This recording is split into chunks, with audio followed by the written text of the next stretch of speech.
Good day, everybody. This is Three Old Guys, Hobbies and Games again with another box opening. This particular one is The Enemy is at the Gates, The Battle for Berlin, 1985. And I wanted to do this one because I was actually stationed in Berlin in 1985, and this would have been the fight that I would have been in if it had come down to the wire. This one's actually part of their company scale system, so it'll be a company-level battle for the city of Berlin. And it's part of their Modern War Series, Volume 2, Volume 1 being the Fulda Gap. This particular game is quite large. There was another game that was produced on the Battle for Berlin back in 1984 or so by SPI as one of their magazine games. And this one obviously is a monster game. It's a giant game. It's going to be a lot bigger than the magazine game that SPI produced way back when. We're going to go ahead and open it up and take a look and see how they did in terms of map and counters, and we'll see how this game came out. Excuse me while I close up my implement of destruction there. Let's go ahead and open up the cellophane on this bad boy. Contents of the game. There are supposedly about I'd guess roughly 2,000 counters or so in here, and four large maps and a couple of small extensions, I believe. If we can get the box to open here. All right. Of course, at the beginning we have plastic storage bags for the units and the dice necessary to play the game. The exclusive rules for The Enemy is at the Gates, and then the company scale system rules of play. Again, this is a system that they have used to produce a number of games over the course of their use of it. Most of those have been World War II, but two of them have been Modern War, 1985, World War III versions. So company scale system rules here are fairly straightforward. You'll deal with activation, engineering actions. They've got pretty much all the details here, leaders, and something called heroes. So during the fight, you can have your hero of the Soviet Union or Congressional Medal of Honor winner show up in the middle of the battle, and they'll be created as a result of the kinds of actions taken during the game. So you can get an example of some of the units here, leaders, various APCs, M113s, and M60A3 tanks. Keep in mind that Berlin at the time was kind of out on a limb, 110 miles behind enemy lines at the time. So it didn't get top-of-the-line equipment. It got secondary stuff. M60s were the kinds of tanks we have, even though the rest of USSR was being equipped with M1A1s.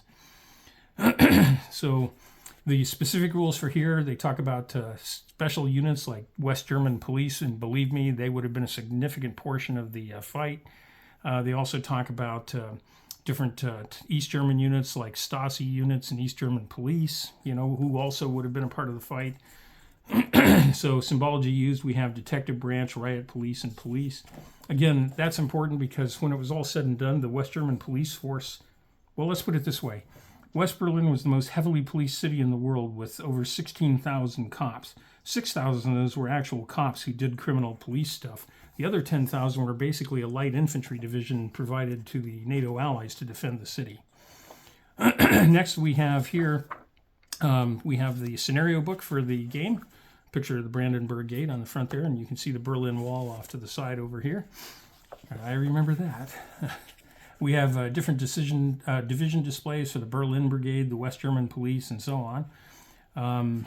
They have introduction player's notes for each one. They talk about how the different divisions are rated. They'll show the maps that are being used, Berlin Mitte or Spandau or whatever.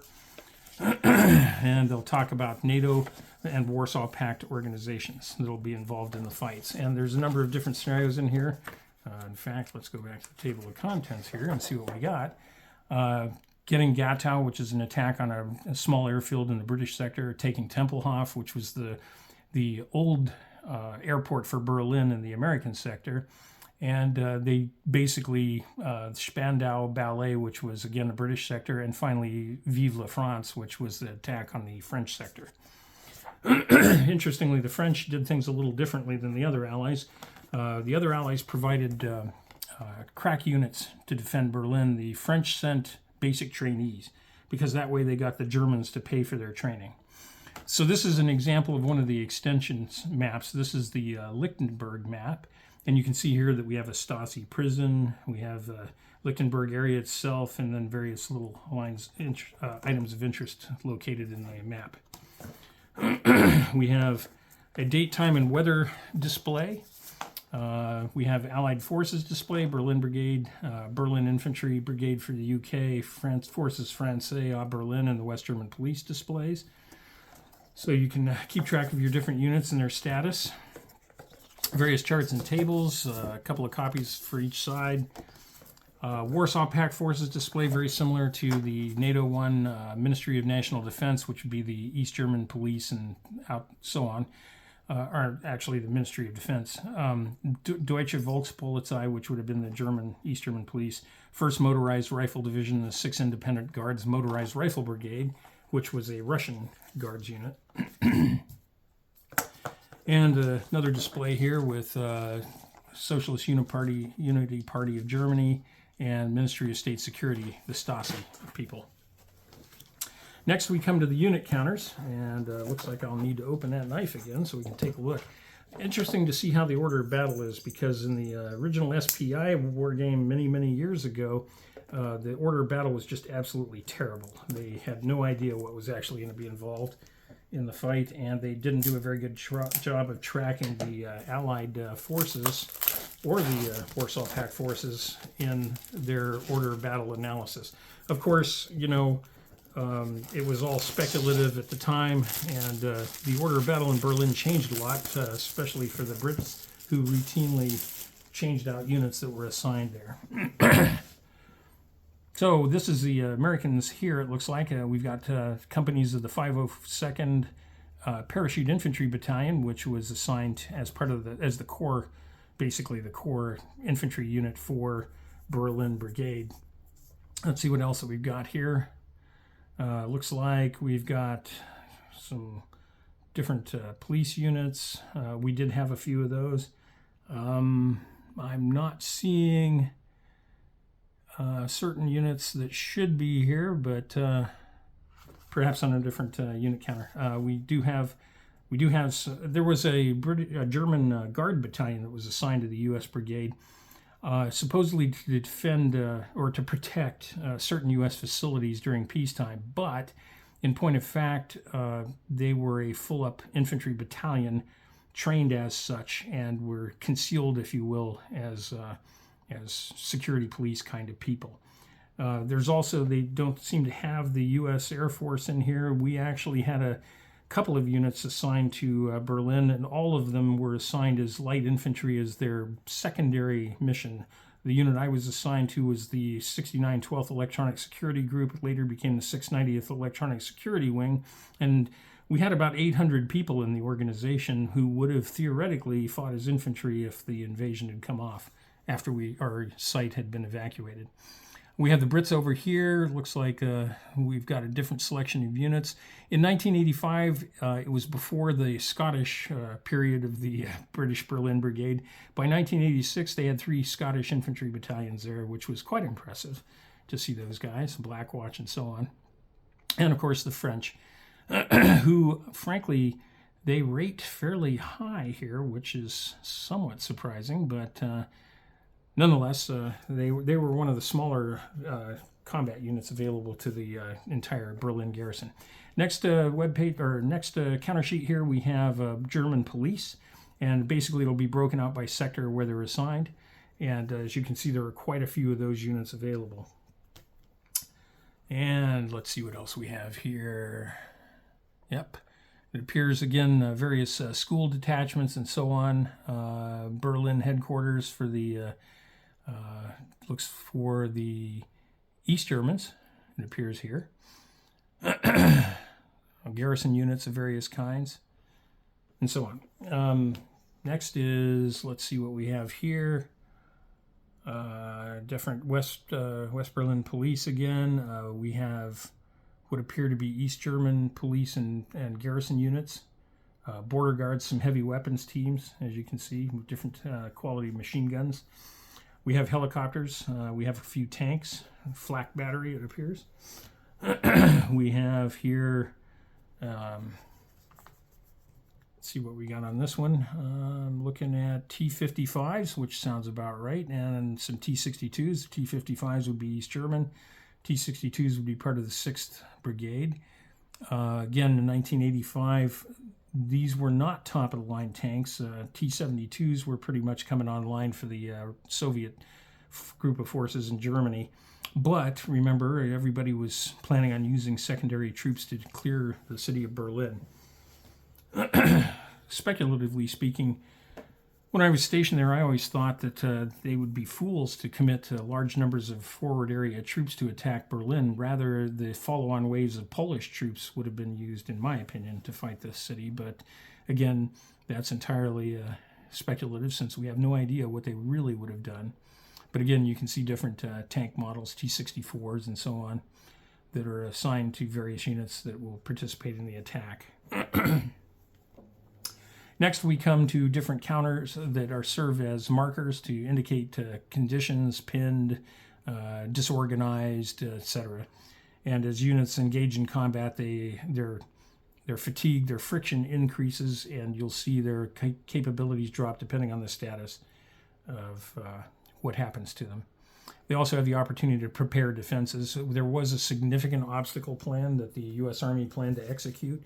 And basically, at the time, we would have dropped back into the center of the city and built basically a hedgehog kind of defense and held out as long as we possibly could.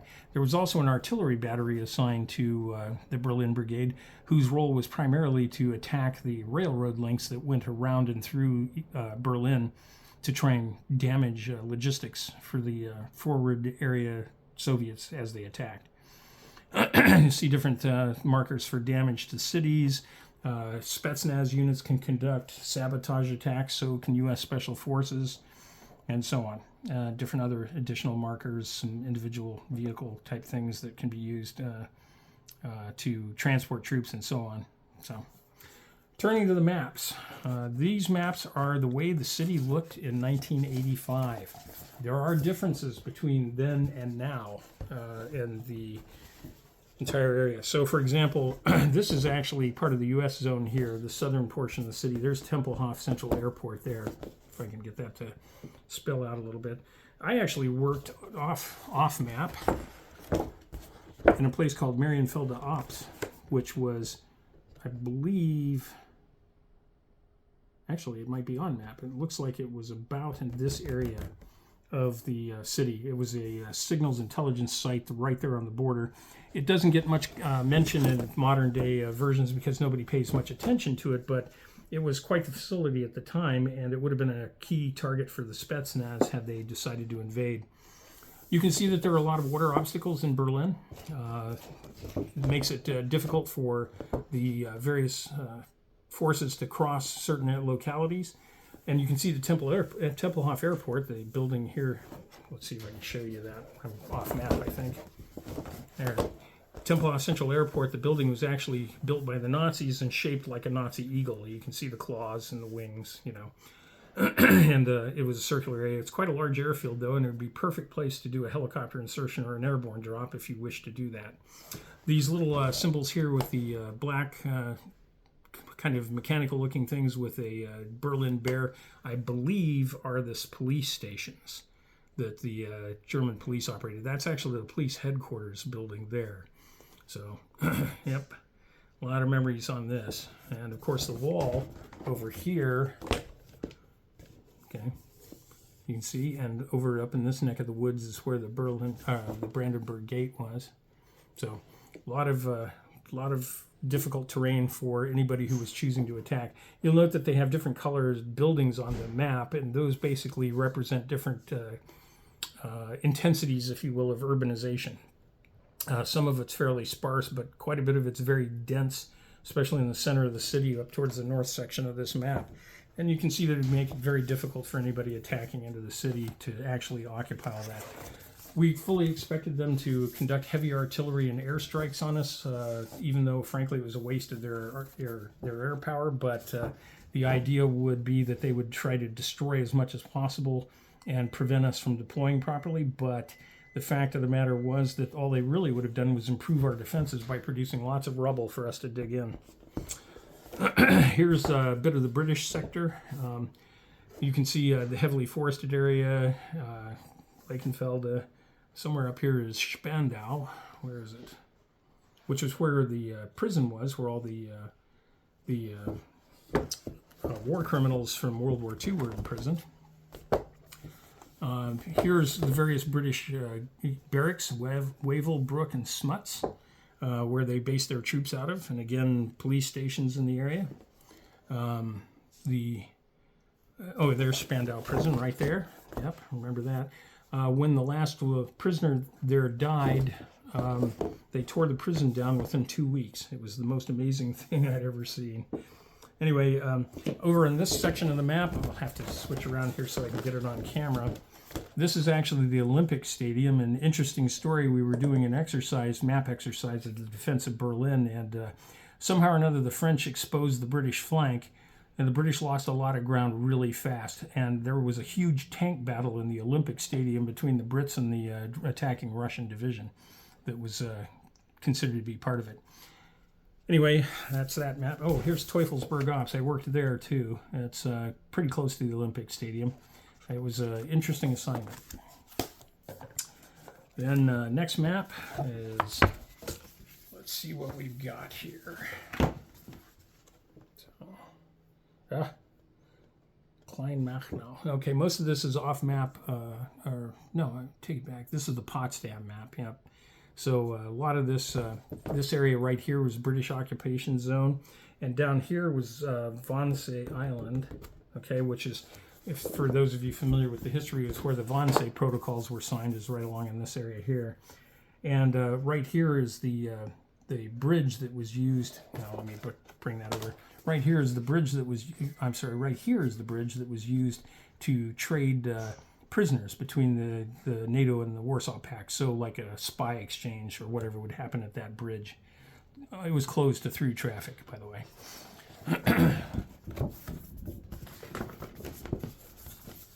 And last big map here, and this will pretty much conclude our box opening, is the north central portion. This has been primarily the French zone here. Let's see if I can get this fully open here. Partially on map right here is Tegel Airport, okay, which was actually the primary airport for Berlin during the this time period. Tempelhof was pretty much closed to civilian traffic, and so was Gatow, though both could have been used in the event of like another Berlin blockade. But Tegel was the airport that everybody flew into when we were getting into business here. And again, this is primarily the French zone. Quartier Napoleon was their main barracks. I believe they had one other one, Dianastrasse there, which they spread out their forces among.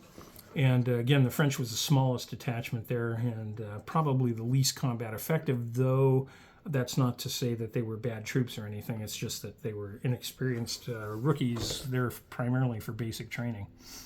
This portion of the area, of course, is East Germany. We could travel there, but it was difficult and complex to do, but nonetheless, we did do it quite a bit simply to show the flag, if for no other reason.